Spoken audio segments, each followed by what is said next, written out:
Yesus, salam jumpa kembali dalam kasih-Nya. Mari kita kembali merenungkan firman Tuhan.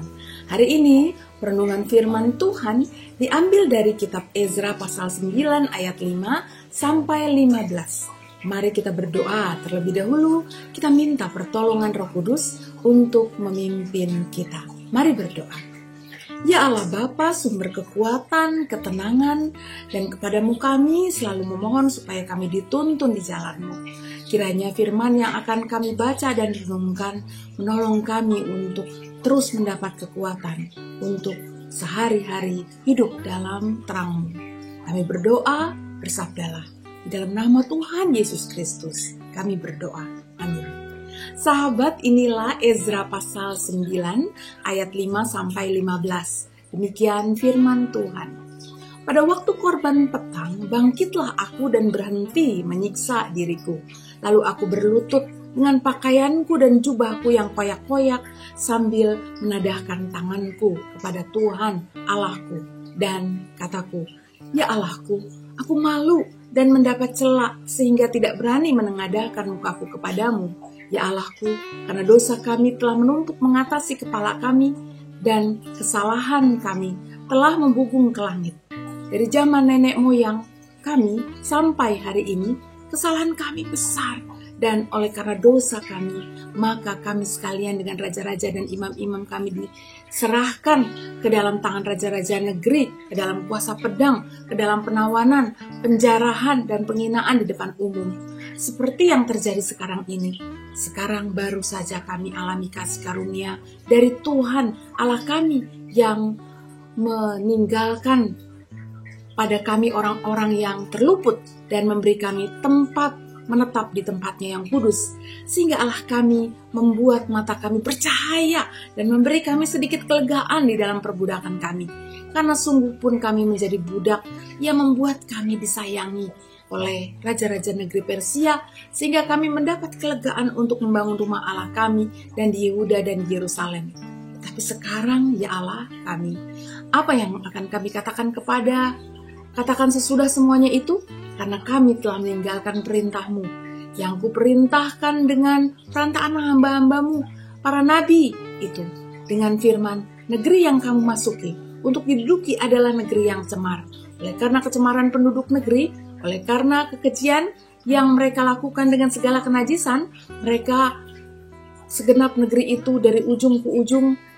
Jadi sekarang, janganlah kamu memberikan anak-anak perempuanmu kepada anak lelaki mereka, ataupun mengambil anak-anak perempuan mereka untuk anak-anak lelakimu.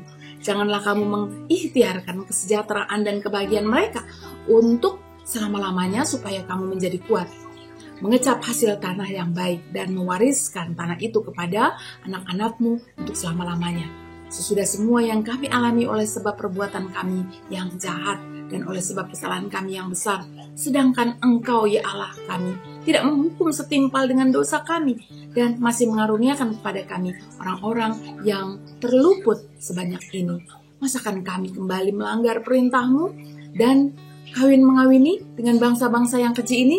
Tidakkah Engkau akan murka kepada kami sampai kami habis binasa, sehingga tidak ada yang tinggal, hidup atau terluput?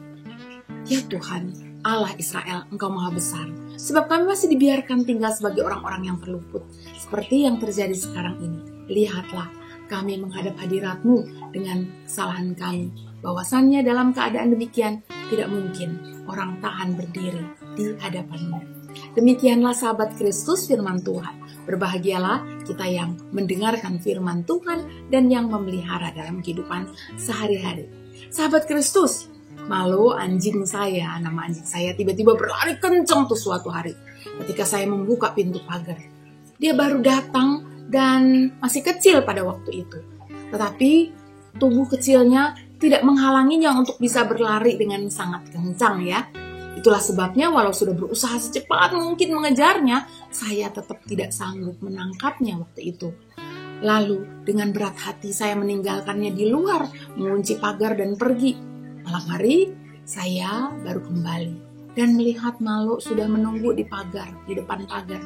Entah sudah berapa lama ia menunggu di situ ya, badannya kotor, sepertinya kelelahan karena panasnya matahari.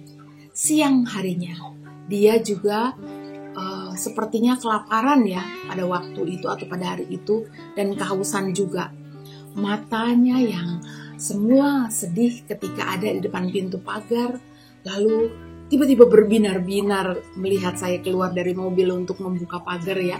Sepertinya dia sudah yakin sekarang bahwa ketenangan dan kebahagiaannya adalah ada di rumah bersama saya dan keluarga. Nah, sahabat, bayangkanlah jika kita seperti makhluk kecil. Kita dapat mengira bahwa kita akan menjadi lebih senang, bahagia jika kita pergi dari Tuhan, meninggalkan dan mau melupakan Dia. Demikianlah yang terjadi dengan umat Israel. Mereka dulu sebelum masa pembuangan sudah sering melawan dan menentang Tuhan. Mereka tidak mau tinggal dekat dengan hadirat Tuhan. Sahabat, mereka melakukan dosa dengan menduakan Tuhan Allah dan juga hidup tidak peduli pada sesamanya seperti kehendak Tuhan. Sahabat Kristus, dan oleh karena itu mereka juga hanya mementingkan kepentingannya sendiri dan kesenangannya sendiri juga. Itulah yang mereka kejar. Nah, tulisan dalam kitab Ezra yang tadi kita baca di atas itu adalah tulisan bagaimana mereka bersyukur karena mereka telah dikembalikan Tuhan ke Israel. Walau mereka sudah demikian buruk dan celak, namun kasih dan pertolongan Tuhan telah mereka alami. Jauh dari Tuhan di tanah pembuangan adalah pengalaman pahit yang membuat mereka kapok.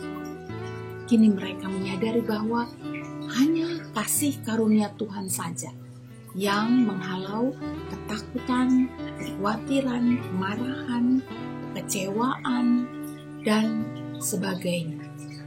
Hanya Tuhanlah tempat berteduh dalam kehidupan mereka.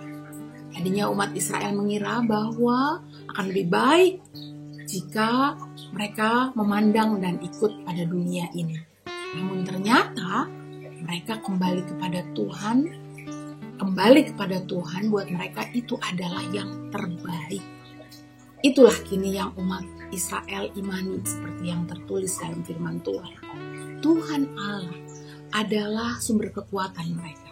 Tuhan Allah adalah pembela mereka, tempat mereka berteduh dan pusat pemulihan bagi umat yang mengalami segala tantangan di dunia ini.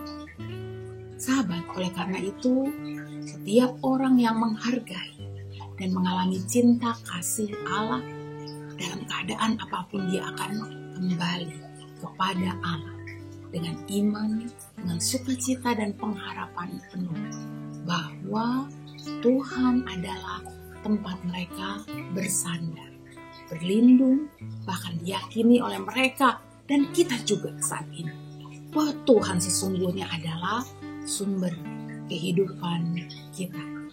Sahabat, kita akan terus kembali pada Tuhan. Kita akan terus menjunjung Tuhan Allah dalam Yesus Kristus yang kita kenal sudah menjadi juru selamat kita. Tuhan menolong kita. Mari kita berdoa. Ya Tuhan, di tengah berbagai tantangan hidup kami, biarlah kami tetap dan terus meyakini dan melihat bahwa sesungguhnya Engkau yang terbaik bagi kami. Tarik kami kembali Tuhan, supaya kami kembali terus kepada Tuhan, supaya kami pulang terus ke tempat Tuhan. Terima kasih. Engkaulah sumber sukacita kami, Engkaulah sumber kekuatan kami, Engkaulah sumber perlindungan kami.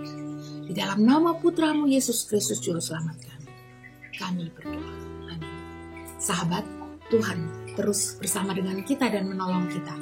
Tuhan memberkati. Sampai jumpa kembali.